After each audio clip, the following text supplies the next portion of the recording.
Assalamualaikum warahmatullahi wabarakatuh. Teman-teman, kali ini kami akan membahas tentang kelembagaan keuangan syariah non-perbankan. Yang pertama, pengertian lembaga keuangan syariah non-perbankan. Syariah non-perbankan adalah lembaga keuangan syariah dalam dunia keuangan bertindak selaku lembaga yang menyediakan jasa keuangan bagi nasabahnya.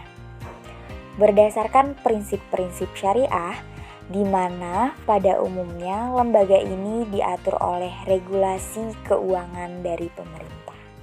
Yang kedua, pembagian lembaga keuangan syariah non-perbankan.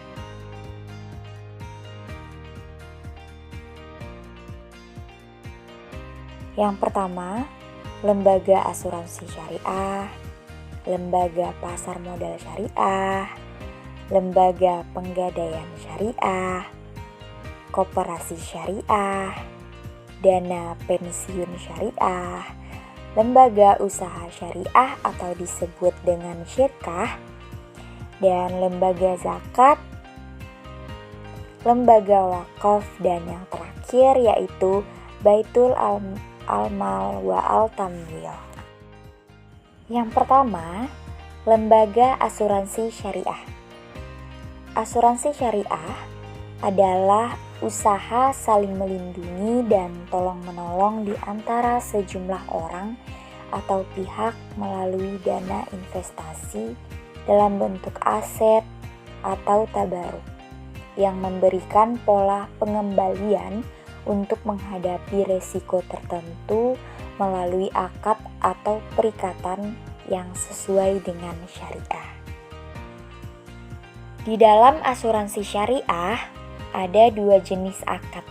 Yang pertama akad tijaroh dan yang kedua akad tabaruk.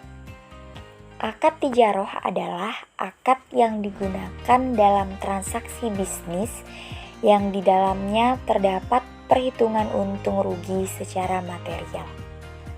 Akad tijaroh yang diterapkan pada asuransi syariah ialah akad waqolah bil hujrah dan akad mudarobah. Yang kedua, akad tabaruk.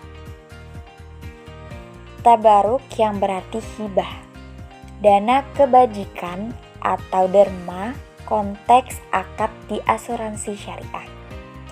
Tabaruk bermaksud memberikan dana kebajikan dengan niat tulus ikhlas untuk tujuan saling membantu satu sama lain. Yang kedua, lembaga pasar modal syariah. Pasar modal syariah merupakan suatu sistem yang tidak terpisahkan dari sistem pasar modal secara keseluruhan. Terdapat karakteristik khusus pasar modal syariah, yaitu bahwa produk dan mekanisme transaksi tidak bertentangan dengan prinsip-prinsip syariah. Yang ketiga, lembaga penggadaian syariah. Pengertian gadai dalam Islam disebut ran, yaitu perjanjian menahan sesuatu barang sebagai tanggungan utang. Kata ran menurut bahasa berarti tetap, berlangsung, dan menahan. Sedangkan menurut istilah berarti menjadikan sesuatu benda bernilai menurut pandangan syara sebagai tanggungan utang. Selanjutnya, yang keempat yaitu koperasi syariah. Istilah koperasi berasal dari kata CO yang artinya bersama dan operation yang artinya usaha, yang secara bahasa yang berarti bekerja bersama dengan orang lain untuk mencapai tujuan tertentu. Menurut Undang-Undang Nomor 17 Tahun 2012 tentang perkoperasian, koperasi adalah badan hukum yang didirikan oleh orang perseorangan atau badan hukum koperasi dengan pemisahan kekayaan para anggotanya sebagai modal. Selanjutnya yang kelima yaitu dana pensiun syariah. Dana pensiun syariah adalah dana pensiun yang dikelola dan dijalankan berdasarkan prinsip syariah. pada tahun 2013 DSN MUI menerbitkan Fatwa nomor 88 garing DSN strip MUI garing 11 Romawi garing 2013 tentang pedoman umum penyelenggaraan program pensiun berdasarkan prinsip syariah, dan Fatwa DSN MUI nomor 99 garing DSN strip MUI garing 12 Romawi garing 2015 tentang anuitas syariah untuk program dana pensiun. Yang keenam yaitu lembaga usaha syariah atau syirkah. Syirkah adalah suatu badan di bidang perekonomian yang memiliki keanggotaan sukarela atas dasar persamaan hak, kerjasama, dan tujuan yang memenuhi kebutuhan para anggotanya dan masyarakat pada umumnya. Yang ketujuh yaitu lembaga zakat. Menurut Undang-Undang nomor 23 tahun 2011 tentang pengelolaan zakat, adalah harta yang diwajib dikeluarkan oleh seorang muslim atau badan usaha untuk diberikan kepada yang berhak menerima sesuai dengan syariat Islam. Untuk tujuan dan hikmah pengelolaan zakat yaitu tertera pada Undang-Undang nomor 23 tahun 2011, yaitu yang pertama, meningkatkan efektivitas dan efisiensi pelayanan dalam pengelolaan zakat. Yang kedua yaitu meningkatkan manfaat zakat untuk mewujudkan kesejahteraan masyarakat dan penanggulangan kemiskinan. Selanjutnya yang kedelapan yaitu lembaga wakaf. Wakaf adalah penahanan harta yang memungkinkan untuk dimanfaatkan disertai dengan kekalnya zat benda dengan memutuskan atau memotong, tasarruf atau penggolongnya dalam penjagaannya atau musrif atau yang disebut pengelola yang dibolehkan adanya. Yang kesembilan yaitu Baitul Mal wa Al-Tamwil, yaitu suatu lembaga yang diadakan dalam pemerintahan Islam untuk mengurus masalah keuangan negara, atau suatu lembaga keuangan negara yang bertugas menerima, menyimpan dan mendistribusikan uang negara sesuai dengan syariat Islam. Selanjutnya ada fungsi dan peran lembaga keuangan syariah non-bank. Fungsi dan peran lembaga keuangan syariah diantaranya memenuhi kebutuhan masyarakat akan dana sebagai sarana untuk melakukan kegiatan ekonomi yang sesuai dengan prinsip-prinsip syariah. Secara terperinci, fungsi lembaga keuangan syariah itu dibagi menjadi 4. Yang pertama, ada pengalian aset. Yang kedua ada transaksi, yang ketiga ada likuiditas, dan yang terakhir ada efisiensi. Selanjutnya ada prinsip-prinsip operasional lembaga keuangan syariah non-bank. Prinsip utama yang dianut oleh lembaga keuangan syariah dalam menjalankan usahanya itu ada 2. Yang pertama ada bebas maghrib. Bebas maghrib dibagi menjadi beberapa bagian, diantaranya ada riba.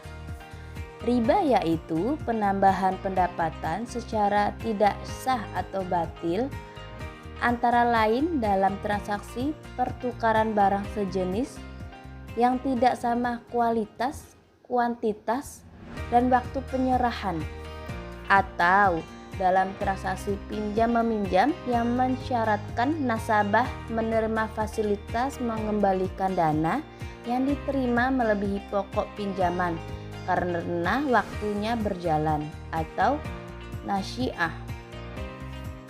Yang kedua ada maishir, yaitu transaksi yang digantungkan kepada suatu keadaan yang tidak pasti dan bersifat untung-untungan. Selanjutnya ada gofar, yaitu transaksi yang objeknya tidak jelas, tidak dimiliki, tidak diketahui keadaannya, atau tidak diserahkan pada saat transaksi dilakukan, kecuali diatur lain dalam syariah. Selanjutnya ada haram, yaitu transaksi yang objeknya dilarang dalam syariah. Zalim yaitu transaksi yang menimbulkan ketidakadilan bagi pihak lainnya. Dan yang terakhir ada menjalankan bisnis dan aktivitas perdagangan yang berbasis pada perolehan keuntungan yang sah menurut syariah. Lalu, prinsip operasional lembaga keuangan non-syariah yang kedua yaitu menyalurkan zakat, infak, dan sedekah. Lembaga keuangan syariah mempunyai dua peran sekaligus, sebagai badan usaha dan sebagai badan sosial. Sebagai badan usaha, lembaga keuangan syariah berfungsi sebagai manajer investasi, investor, dan jasa pelayanan. Sedangkan sebagai badan sosial, lembaga keuangan syariah berfungsi sebagai pengelolaan dana. Bagaimana yang dimaksud dengan pengelolaan dana? Pengelolaan dana yaitu dana sosial untuk menghimpun dan menyalurkan dana untuk zakat, infak, dan sedekah.